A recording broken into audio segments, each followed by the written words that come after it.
Well, praise God, you lovely people on YouTube and on Facebook and to the whole wide world. Blessings to your family. And we give honor to the head of my life. He should be the head of your life. That's Jesus Christ, God himself. We thank you this morning that you allowed me to get up this morning in my right mind. I don't take it lightly that you looked over me and said, blew another breath in my lungs so I can get up. Had my heart pumping, my God, so I can get up. Without all that happening, I wouldn't get up this morning. And you should be thanking the Lord too, whether you do God or not, because it wasn't no battery that woke you up and you wasn't plugged up to the wall. It was a spirit, inner spirit that God put in you, the breath of life, to wake you up, my God, like you was plugged up to your charger this morning.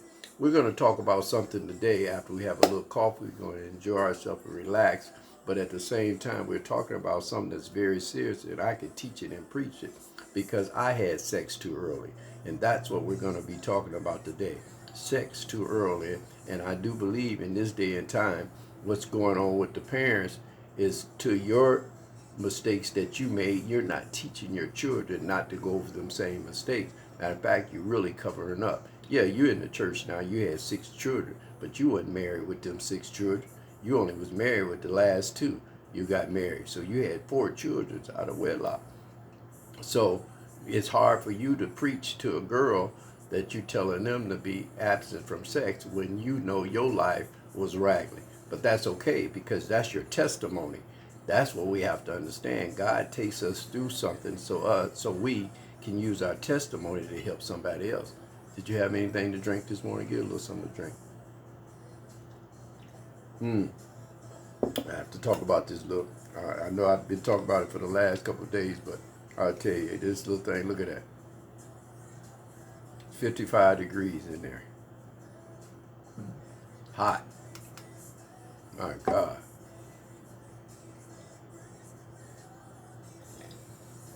Yeah, I had sex too early. 11 years old, a girl that really tricked me upstairs in her bedroom. I feel so sad I was raped. I know some of my members done heard this before. They probably looked there he go. Well, 11 years old, she was 15 and a half, had a baby already, so she was a little more experienced in life.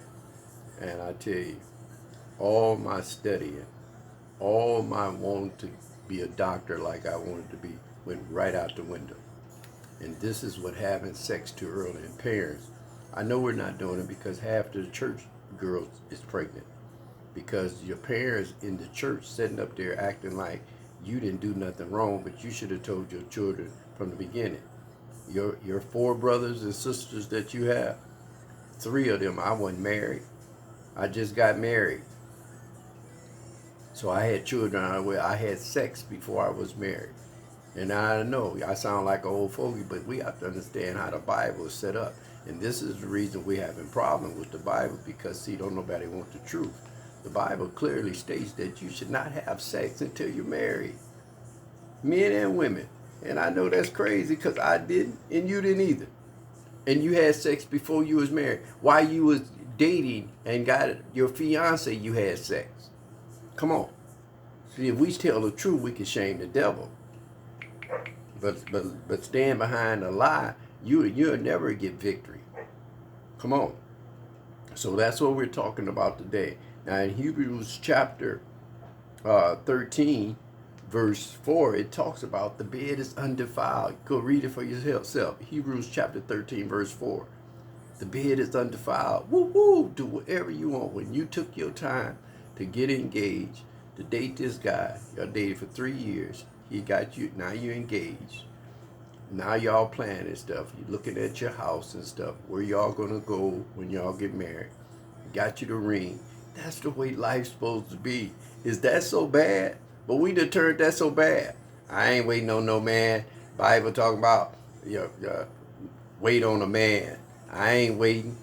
The Bible said when a man find a wife, he didn't say when a woman. When a man find a wife, he find a good thing. You should be waiting to be his good thing. Not no dot running around giving coochie to everybody around and vice versa, men. But see, we don't want the truth. And don't be mad at me. I'm just a messenger. But I'm telling you what the word said. It said Hebrews chapter 13, verse 4. It tells you that. Stay away from sex. Hebrews chapter 13, verse 4. It said, let marriage be held in honor amongst all, and let the marriage bed be undefiled. For God will judge the sexual immoral and adulterers. That's all of us. Everybody watching me had sex before they was married. I guarantee. Just about. Because there's no virgins no more. We don't teach that. We don't preach that. We don't preach abstinence. We talk about abortion. Without sex, you wouldn't need no abortion. Come on. And sisters, you got to think. And we cannot have sex early because emotions and all that get tied up like he really care about you because you lost an orgasm. That don't mean he or she love you because that happened. Come on. And most of the women, you getting chalked up. Yeah, I knocked her off last night. And girls doing it now. Yeah, girl, he was fire in the bed. Come on. The bed is not even supposed to be out public like that. Do you know the bed is supposed to be private, personal? That's personal. Come on. You don't go announcing to everybody when you did number 2. Yeah, last night I did number 2.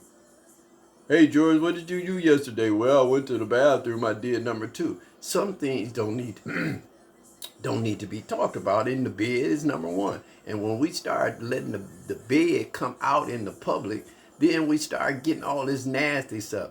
Gay and lesbian people years ago, y'all know what I'm talking about. It was hidden more. Now it's all out and open. They give them commercials, men kissing, and I would hate to have little boys sitting there and watching a commercial where we need to stop it. We're two men kissing each other. And I'm here, like I said before, don't throw nothing at me because I might throw it back. I care less about your preference of sex. I know one thing, your heart better be good, and that's what God gonna judge. Because if he judging us on our sexual acts, all of us, we all going to hell. Because all of us had sex all over the place. Men was getting, us men that now have daughters and granddaughters, we be looking crazy now because we know how mess we is. And believe me, when that Bible said, whatever man soweth shall he reap, it's coming back on you. You that's out there that's gay and lesbian, and you have children before you decided to turn a lesbian or a gay man, and you have children, well, you got to get ready. The trick of the enemy is coming. Your daughter gonna bring home a little girl, and your little boy gonna bring home talking about this is my friend. No, not that kind of friend, mama. This is my boyfriend. Come on. So you got to get ready to get slapped. Pow! Because you slapped Jesus Christ, God himself, in the face. So look for his slap. And I'm going to tell you, his slap is a lot worse. So today we're talking about sex too early. And all of us out there basically done had it too early. I know 12, 13-year-old girls. It looked like 18-year-old girls. Dressed up, booty shorts on. I see them all the time. Mothers walking with daughters she got on hot shorts, she got on hot shorts, halter tops cut. This girl is 11 years old. Come on, showing all her body prints. Come on, my God. We're a mess. I don't know how God deal with us. I really don't. I'm just being honest. I'm the messenger for Jesus Christ, God himself. But at the same time, when I read some of this and know how the world is acting, now we got churches that you want to still club, still smoke, still drink, still cuss, still backbite, don't like your family members, can't get along with my husband, don't like my wife, don't like his children, don't like her children, and you want to be over stuff. Come on. We have to be careful, church. Come on, we doing too much in the church. Everybody in the praise team is halfway gay, and we all over the place. I don't know. I'm so done with the four walls. Come on. Because Jesus Christ said, I didn't give nobody no address to go to. He said, go to the highway, byways, and hedges and preach the gospel. I love church. Don't get me wrong. I love choir. I love praise teams. I love the whole thing of it.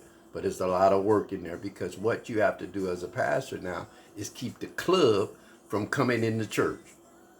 That's the problem. Ain't no holiness coming.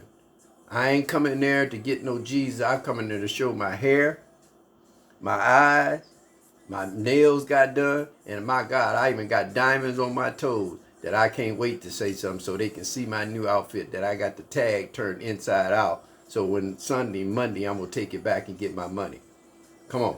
We got all kinds of stuff going in the church. Pastors that's sending out letters talking about pay your tithe. You know, we got pastors that's doing everything. Excuse me, in the casinos. People tell me all the time, I'm just the messenger. Don't shoot the messenger. Come on, pastors, we got to do it. Listen, I've been a hoe. I've been a hoe before. I've been a drug user before. I've been a weed smoker, a pill popper. Come on. I've been there, stealing out of Walmarts. Can I tell my testimony? Because my testimony is my message. And when I start putting God first and trying to live this Bible close as possible, I watch my life go up. And if you use Jesus Christ the way you're supposed to use Jesus Christ, your life will go up. Even if tragedy comes, he'll stop you right there. And after you get through your mama dying or your child passing away or whatever went on or hurt you, God will still stop you right there, grow you up, let you grow from that. When you use Jesus Christ, he'll still inspire you up. Come on. We got to go through it. Yeah, I've been going through. No, you didn't go through. You still stuck there. Because going through means you're over with it, if that make any sense. Well, I know this has been a little long, but it's really serious. Listen, tell your children, tell your loved ones, tell your friends, girlfriends, with other sisters.